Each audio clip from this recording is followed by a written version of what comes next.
celebrate, celebrate good times, come on now. Let's celebrate, celebrate good times, come on now, na na na. 김혜민의 이슈 앤 피플.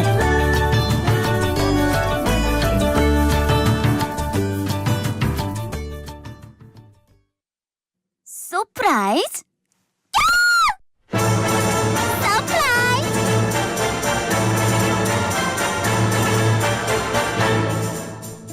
김혜민의 이슈 앤 피플에서만 만나볼 수 있는 코너 서프라이즈입니다. 사실 일주일 중에 수요일이 제일 피곤하고요. 또 이 시간대가 점심 먹고 나서 굉장히 피곤하거든요. 그래서 저희가 이렇게 여러분들의 생각을 쨍하게 만들 수 있는 코너를 준비했습니다. 이 시간에는 우리 사회의 이슈를 데이터를 통해 점검하고 대안을 생각하는데요. 데이터카우의 신수연님 나오셨어요. 어서 오세요. 네, 안녕하세요. 자, 이 코너를 좋아하는 분들이 꽤 있으시더라고요. 정말이에요. 정말인가요? 정말이에요. 저 방송 나오기 전에 늘 선서하고 나와요. 양심선언. 늘 방송에선 진실만을 말할 것을 다짐합니다. 네. 네, 다짐하시고요. 정말로 이 코너 좋아하는 분들이 많으신데 그래서 이 코너 들으면서 나도 한번 도전해보자라는 분들도 계신 것 같아요. 혹시 이런 분들이 좀 도움받을 수 있는 아니면 참조할 만한 뭐 사이트나 책이나 이런 거 있을까요? 비카인즈라는 서비스를 한번 소개해 보려고 해요. 네. 이제 데이터에 관심이 있으신 혹은 언론에 관심이 있으신 분들은 한 번쯤은 들어보셨을 만한 서비스라고 생각하는데요. PD님께서는 어떻게 들어보셨나요? 비카인즈. 네네. 지금 들어봤어요. 아, 네. 저는 못 들어봤어요. 네, 여기가 그 언론진흥재단에서 운영하는 서비스예요. 네. 근데 여기 가시면은 그 신문사처럼, 그러니까 신문사별로 이제 포털처럼 개별 기사도 이렇게 보실 수 있고, 제일 중요한 기능이 이제 언론을 한 번에 모아서 볼 수 있게 돼 있어요. 근데 포털에서는 기사별로 이제 하나씩 볼 수 있는 거잖아요. 네. 근데 뭐 YTN도 있고, 근데 제가 첫 시간에 이제 언론사들이 쓰는 기사가 다 데이터라고 말씀을 드렸는데, 그렇죠. 이거는 기사를 모아서 보여줘요. 그러니까 어떤 기사들이 제일 많이 나왔고 어떤 기사에 어떤 단어들이 제일 많이 언급됐고 그 단어랑 같이 등장하는 관계는 어떻게 되고 어떤 주제가 요즘 뜨고 있고 이런 걸 이렇게 분석할 수 있게 시스템을 만들어 놓은 사이트예요. 언론진흥재단에서 하는 거예요? 그럼 확실히 또 신뢰가 가는 권위 있는 기관에서 하는 거고요. 네네. 아마 이제 그 이슈 앤 피플 이렇게 듣고 계시는 분들께서는 뉴스에 그래도 관심이 많으신 분들이라고 생각하는데 그렇죠. 이게 내가 뉴스 좀 본다 이렇게 관심 있으신 분들은 한 번쯤 들러서 요즘 트렌드가 어떻게 되는구나. 이 기사랑 어떤 기사가 많이 나오는구나. 한번 들러서 살펴보시면은 그래도 좋은 서비스일 거라고 생각을 합니다. 우리 그런 얘기 많이 하잖아요. 뉴스라고 그냥 일방적으로 수용하지만 말고 뉴스에 대해서 생각해보고 또 뉴스와의 관계에 대해서 분석해보고 좀 능동적인 뉴스 수용자가 되자라는 얘기를 하는데 그 할 수 있는 방법 중에 하나가 바로 이슈 앤 피플의 이 서프라이즈 이 코너를 잘 들으시는 거고요. 더 능동적으로 하시려면 지금 우리 수연님이 소개해준 비카인즈라는 서비스를 통해 더 공부하실 수 있는 방법도 있습니다. 관심 있는 분들 들어가서 한번 보시면 좋을 것 같아요. 자, 오늘 본격적인 이야기를 나눌 텐데 지난주에 우리 부동산 관련 질문에 대한 이야기 하기로 했었죠. 그 질문이 뭐였죠? 다시 한번 소개해 주세요. 이제 간단히 말씀드리면은 부동산 기사에서 어떤 사람들이 주로 등장하냐. 뭐 마포구에서 공시가구 5억 원 빌라, 갭투자에서 부부 합산 3주택, 네. 노후 대책으로 엄마 아파트. 뭐 이런 사람들이 부동산 기사에 너무 많이 나오는 거 아니냐. 맞아요. 라는 질문을 드렸었죠. 내 주변엔 하나도 없는데 부동산 기사에는 맨날 이런 사람들이 나와요. 그렇죠? 조금 더 말씀을 드리면은 아파트 거주하는 사람들이 전체의 40% 조금 넘는데 계속 아파트 이야기만 너무 많이 나오는 거 아니냐. 기사를 보면 이제 방금 전에 말씀 주신 대로 이게 내 얘기가 아닌 것 같은데 부동산 기사에서 너무 이렇게 특정 지역과 비싼 데만 다루는 거 아니냐. 그렇죠. 그래서 묻고 싶은 게 최근 1년간 부동산 기사를 살펴보고 어떤 사람들이 제일 많이 등장하냐. 이걸 이제 물어봤어요. 정책을 세울 때도 정책 담당자들이 언론을 참고하거든요. 왜냐하면 여론의 추이를 봐야 된다고 생각하기 때문에. 그렇죠. 그런데 언론에 등장하는 부동산 문제의 대표성을 띈 사람들이 과연 여론인가? 과연 그 사람들이 대부분의 국민들 부동산 문제 때문에 고통받고 있는 국민들을 대표할 수 있느냐 이런 문제 제기에서 시작된 질문이에요. 최근 1년간의 부동산 기사들 중에 어떤 사람들이 제일 많이 등장하냐라는 질문이었습니다. 자, 부동산은 관심 있는 사람이 많으니까 이 질문에 대한 답변하는 분들도 많았을 것 같아요. 네, 그렇죠. 부동산은 이제 부동산 얘기는 다 싫어하지만 다 좋아하는 얘기이기 때문에 네. 이제 질문이 아직 마감은 안 됐어요. 그래서 답이 이제 계속 들어오는 중인데 이렇게 들어온 답 중에서 재미있는 접근을 하신 분이 있어서 한번 전달드리고 이제 거기에 제가 이제 분석했던 것들도 약간 얹어서 같이 한번 말씀을 드려보려고 해요. 자, 소개를 한번 해주시죠. 네, 저희 답변 주신 분이 어떻게 접근을 하셨는지 한번 따라가면서 살펴볼게요. 네, 좋아요. 이제 제가 잘 따라갈게요. PD님께서는 사실 기사나 이런 부분에 대해서는 저보다 훨씬 잘 아시니까 네. 부동산 기사를 쓴다. 그러면 보통 어떻게 접근을 하시나요? 일단 지금 문제가 되는 현상에 대해서 주목하고요. 그 현상을 말해줄 인터뷰이들을 고르죠. 그다음에 취재를 하고요. 그다음에 기사를 쓰죠. 네, 그렇게 이제 보통 기사가 만들어지는데 네. 이 답변 주신 분은 부동산 정책 발표를 이제 주목을 하셨어요. 이제 정책 발표를 하면은 정책에 대해서 설명을 하고 분석을 하고 부동산 시장이나 이제 사람들이 어떻게 대응했는지에 대해서 설명하는 식으로 기사가 나오게 되니까 네. 실제로 그러면은 이번 정부 들어서 부동산 정책이 몇 개나 나왔나 이거부터 한번 시작을 한 거예요. 제가 경제 프로그램 할 때 문재인 정부 들어서 부동산 정책이 엄청 많이 나왔거든요. 그렇죠. 세다가 포기했고 전문가도 포기하더라고요. 네, 몇 개나 나왔어요? 이게 홈페이지에 공식적으로 나와 있는 것만 26개예요. 2017년에 6개, 18년 6개, 19년에 7개, 20년에 6개, 21년에 또 하나 나와서 도합 26개인데 네. 이게 최근 1년 동안 나온 것만 해도 5개가 넘고 국회나 지자체에서 이제 별도로 입법을 하거나 아니면은 뭐 특정 지구를 지정하거나 재개발이나 이런 거 지정할 때 이런 거 합치면 훨씬 더 많아지죠. 확실히 그 부동산 문제는 정부에서 중요하다고 생각하는 부분이고 신경을 되게 많이 쓰시는데 네.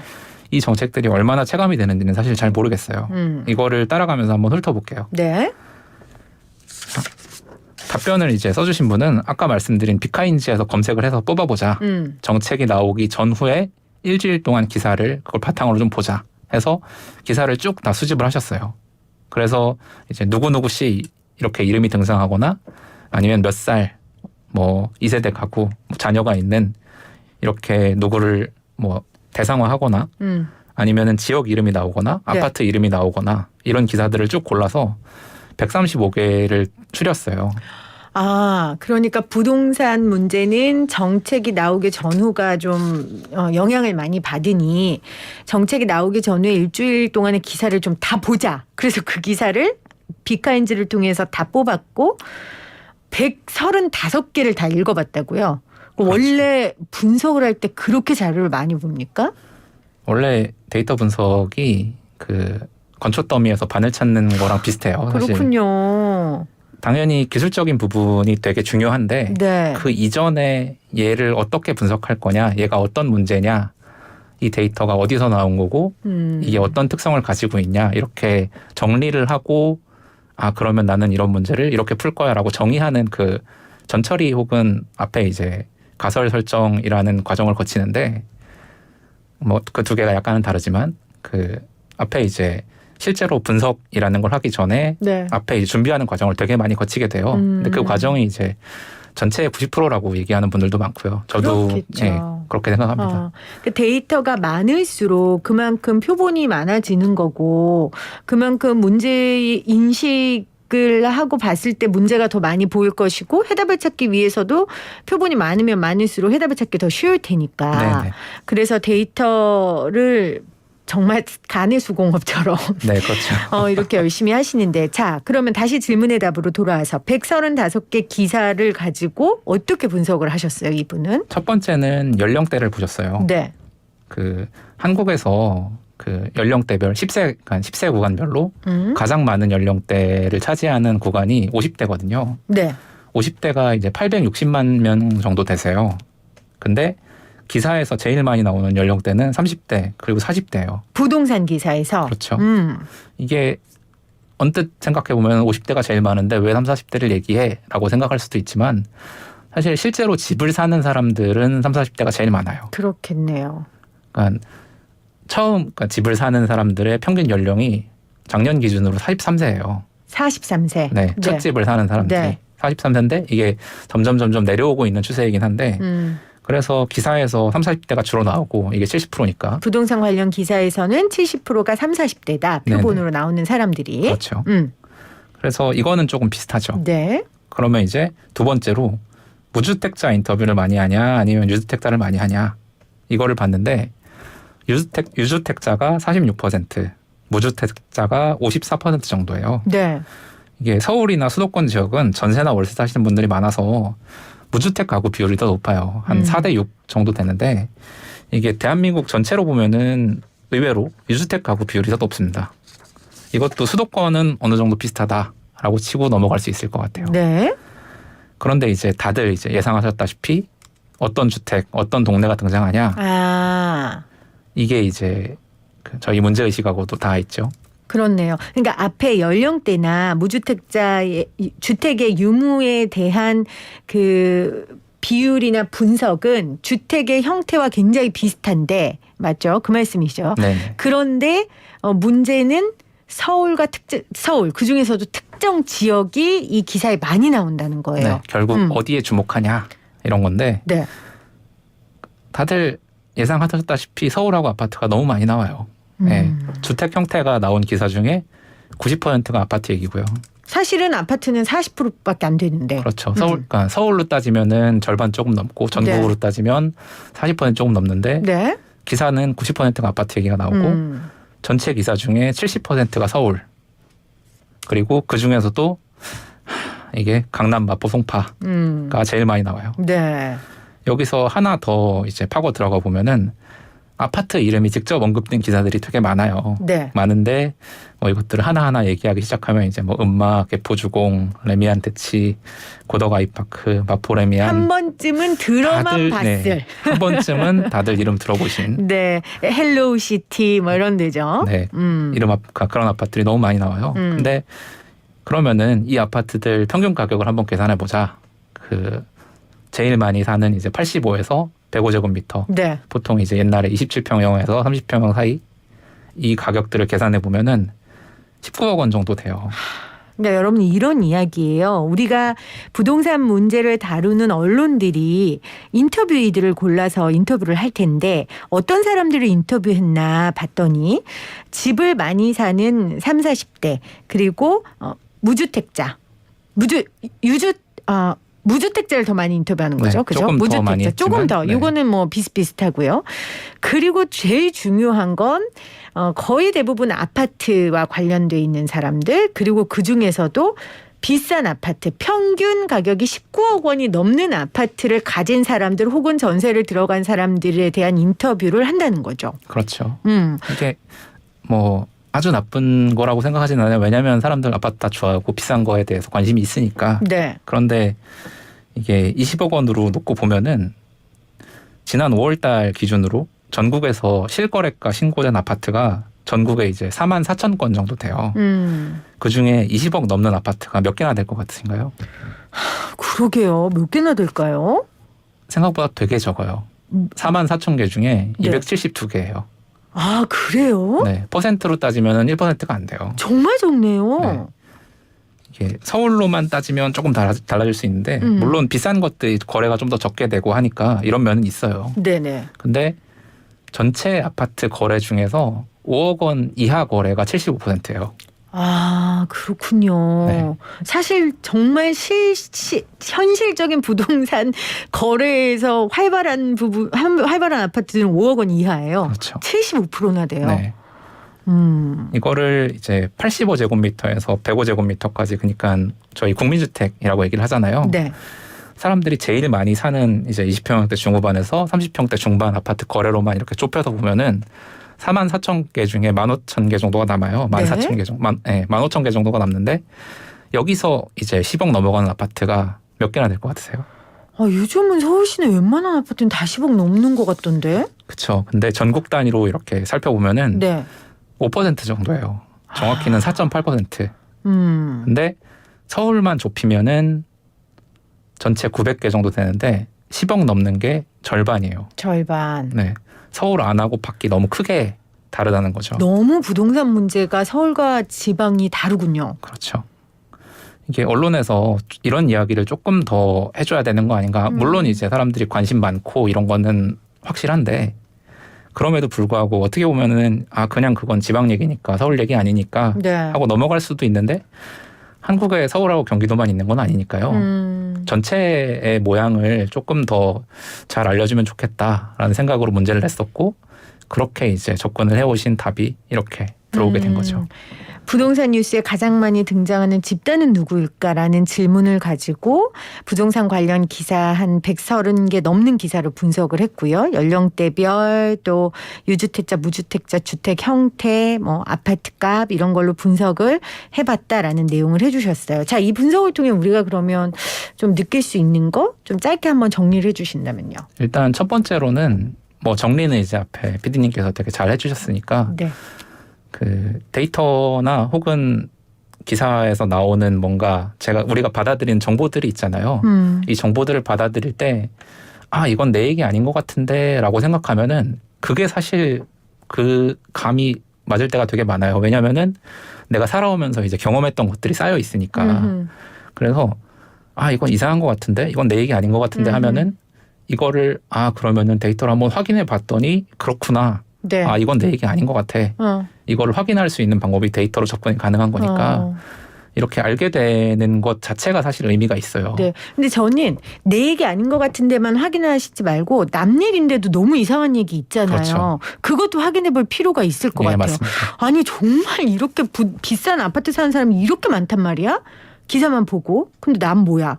그러면 찾아보는 거죠. 그렇죠. 그럼 사실 그렇게 많지 않거든요. 네. 지금 말씀하시는 것처럼. 그래서 이 정보가 중요합니다. 지금 2407님도 정보가 왜 중요한지 여기서 알 수 있네요. 정말 유용해요 하셨고 0539님은 비카인드 지금 바로 들어가 보셨대요. 그래서 생각날 때마다 들여다보게 될 것 같다고 또 이렇게 문자 보내주셨습니다. 이게 은근히 재밌어요. 그렇네요. 7675님도 비카인드 들어가 보니 이건 신방과 학생들 교과서네요. 좋은 정보 감사합니다. 이렇게 또 보내주셨네요. 자, 다음 주에는 어떤 질문 던지실 예정이세요? 네, 이번 주에 이제 이번 주 문제가 어제 올라왔는데 네네. 어제 저녁에 올라왔는데 사면 얘기를 좀 해보려고 했어요. 와, 이거 요즘에 쉽지 되게 않은데요. 무거운 얘기죠. 정말 문제는 되게 간단해요. 회장님을 사면하면 경제가 살아날까? 꼭 지금 뭐 삼성 이재용 부회장만이 아니라 그렇죠. 우리가 재벌 총수들이 감옥에 가면 늘 나오는 얘기니까 네. 회장님을 사면하면 정말 경제가 살아날까 궁금해요. 그렇죠. 이게 궁금하지 않으세요, 정말? 네, 궁금해요. 사면을 진짜인지. 이제 해달라고 주장하시는 분들의 논리는 당연히 이제 경제, 국익 이런 논리고, 지난달에 이제 대한상공회의소나 경총 같은 단체들이 그 청와대에다가 사면 건의서를 제출한 적도 있죠. 네. 그리고 아마 어제일 건데 그 박범계 법무부 장관이 사면이 의미 있을 거다, 의미 있다라는 코멘트를 남기기도 했죠. 이전에는 고려한 적 없다라는 입장을 계속 유지하다가 온도가 좀 바뀌었죠. 갑자기 약간 바뀌셨죠. 이렇게 사면을 이제 요청하시는 단체들은 뭐 이런 얘기를 말씀하세요. 그 반도체 산업 글로벌 경쟁, 과감한 사업적 판단, 총수 역할이 중요하다. 뭐 백신 얘기도 나왔었는데. 그렇죠. 이제는 백신 얘기도 나오고 있고요. 네네. 꼭 재계뿐만이 아니라 종교계에서도 이런 주장들을 하시니까 힘을 싣고 계시는 분들도 계시고 반면에 시민단체들은 이제 사면이 사법정의에 반하는 거다. 실제 경제에 도움이 될지 잘 모르겠다. 그래서 진짜로 사면이 경제에 도움이 되냐? 네. 이거를 데이터로 한번 얘기해보자. 와, 이거 아주 의미 있네요. 네, 이게 답이 잘 들어올진 잘 모르겠어요. 하지만 정말 물어보고 싶은 주제 중에 하나였고. 근데 실제 이 부회장이 감옥에 있었을 때 주가가 올라갔었거든요. 그렇죠. 그런 얘기들을 이제 얘기를 마시죠. 그렇죠. 그러니까 이것도 데이터를 가지고 이제 사면 반대하는 사람들이 내놓는 거죠. 그렇죠. 봐라, 기업의 그 이익을 이야기할 수 있는 건 주가인데 이 부회장 들어가 있었을 때 주가 떨어지지 않았다. 이렇게 데이터를 내놓는 건데. 네. 하지만 사면을 이제 주장하시는 분들 쪽에서는 네. 꼭 그렇게 주가로만 얘기할 수 있는 것이 아니다. 국가 경제에 영향을 미치는 것이 너무 많고 기업의 이제 업무 성과나 새로운 사업에 대한 투자나 이런 것들이 총수가 있을 때 없을 때랑 확연히 다르다라고 주장하실 수도 있기 때문에. 그럼 그 주장을 뒷받침할 수 있는 데이터를 찾아야겠네요. 그렇죠. 사면을 필요로 한다라고 하면은 그걸 뒷받침할 수 있는 데이터. 네. 아니라고 하면은 그거랑 이제 반대되는 주장의 데이터. 이렇게 해서 얘기를 한번 해보자. 아니 그럼 이건 삼성에서 준비해야 되는 거 아니에요? 이 부회장을 사면했을 때 국가 경제가 좋아진다. 물론 이 얘기를 삼성이 주장하지는 않아요. 표면적으로는. 그렇죠. 다른 분들이 주장을 하시죠. 근데 이런 데이터를 갖고 설득을 한다면 되겠네요. 알겠습니다. 혹시 이 문제에 있어서 여러분 관심 많으신 분들도 참여하실 수 있죠? 그렇죠. 어디로 가면 된다고요? 저희 soprize.so soprize.so 홈페이지에 가시면은 지금 문제들이 한 10개 정도 이렇게 나와 이것뿐만 있습니다. 아니라 꼭, 또 어떤 질문 있어요? 그리고 조금 이제 스케일은 다른 청년 실업 얘기를 해보려고 해요. 이것도 네. 너무 많이 나온 얘기지만 계속 중요하다고 생각되는 문제들 중에 하나죠. 청년 실업이 언제나 이제 뉴스에 오르내리는 뜨거운 소재 중에 하나인데 그 응답하라 1994 그러니까 지금으로부터 한 15년, 16년 전 시절에도 그때 이제 기사들을 보면은 그때도 대기업 경쟁률이 바늘구멍이다라는 소리가 나왔어요. 네. 근데 당시에 경쟁률을 이렇게 쭉 나와 있는 표가 있는데 무슨 그룹 8대1 어떤 그룹 6대1 이런 식으로 평균이 대기업 경쟁률 6대1이에요. 언제나 그랬다는 거죠? 그렇죠. 근데 올해 이제 구급 공무원 경쟁률이 35대1. 그렇군요. 단위가 달라졌어요. 그러니까 힘들다 하지만 당시에랑 지금이랑 물론 대학 진학률 차이가 나고 경제 환경도 차이가 나고 하지만 언제나 이제 대기업 경쟁률은 높았고 취업은 어려웠고 이런 이야기들이 계속 나왔었는데 청년 실업률이 10%에 넘어가고 있고 또 코로나 이후로 청년과 노년층의 실업률이 빠르게 올라가는 중이고 고용 개선이 이제 됐다고는 하지만 실제로 비정규직 노동자들이나 아니면 경제가 어려우신 분들은 아직도 체감하기에는 어려운 이런 상황을 겪고 계신데 네. 아까 이제 대학 진학률 말씀을 드렸는데 1988년에 대학 진학률이 24%예요. 네. 지금은 당연히 과반을 넘고 훨씬 더 올라가 있는데 2021년에 대학생은 취업이 훨씬 힘들어졌는데 그러면은 대학 가야 되냐? 대학 졸업장의 가치는 예전하고 똑같냐? 이 질문 우리 사회에 꼭 던져봐야 되는 질문이네요. 그렇죠. 되게 무거운 질문인데 가볍게 접근하고 싶으면은 되게 가벼울 수도 있어요. 사실 대학 졸업한 사람들과 그렇지 않은 사람들 평균 5년 임금 비교하고 이런 식으로. 근데 이거는 어려워요. 저도 그 세습 그 중산층의 제가 갑자기 제목 생각이 안 나는데 제가 그 조기동 기자의 책을 보면서 확실히 4년제 대학 특히 서울에 있는 대학을 졸업한 사람과 그렇지 않은 사람의 월급 차이는 확실히 나요. 그렇죠. 확실히 나는데 지금 이제 오늘 우리의 이슈는 진입 자체가 모두가 다 힘든 상황 속에서 비용 대비 대학 4년을 등록금을 투자하고 한 비용 대비 이게 그만큼 거둘 수 있냐. 지금 그렇죠. 그걸 보고 싶으시다는 말씀이신 그게 거죠. 우리한테 과연 충분한 효용이 있느냐. 그게 단순히 당연히 가장 큰 부분을 차지하는 게 이제 임금 격차일 텐데. 그렇죠. 그 외에도 이제 혹시 다른 것들을 뭔가 이야기할 수 있느냐 데이터로 대학에서 얻을 수 있는 사회적 자본 혹은 그 변화는 어떻게 된 거냐 이런 식으로 과거와 지금을 비교하고 지금이 어떤 상태인지 한번 보여달라. 이런 종류의 문제를 한번 드려보려고 해요. 이건 노동 문제 그리고 대학 교육의 문제, 우리의 입시 교육 문제까지도 통과할 수 있는, 성찰할 수 있는 그런 질문이 될 것 같다는 생각이 듭니다. 아까 제가 말씀드렸던 책은 조기동 작가의 세습 중산층 사회예요. 이 책이 그 90년대생이 경험하는 불평등을 노동시장으로 다룬 책이어서 제가 꽤 재미있게 봤었거든요. 네네. 알겠습니다. 자, 이 질문에 대한 답 다음 주에 가지고 오실 거죠, 그러면? 저희가 질문으로부터 답 받는 데까지 열흘 정도 걸리는데 이제 재밌는 답, 유의미한 답이 들어오면 다음 주에 드릴 수도 있고 아니면은 또 다른 질문으로. 그럼요. 아니 딴 거 가져오셔도 돼요 뭐. 자, 지금 유튜브 보이는 라디오 창에 다음 주도 기대돼요. 메일 코너들 다 좋지만 서프라이즈는 특히 호기심을 자극하는 것 같아요. 흥미진진한 코너들 만들어주셔서 고맙습니다. 이렇게 보내주셨습니다. 자, 오늘도 데이터를 통해 우리 사회 이슈를 점검할 수 있게 해주신 데이터카의 신수연님 고맙습니다. 네, 감사합니다.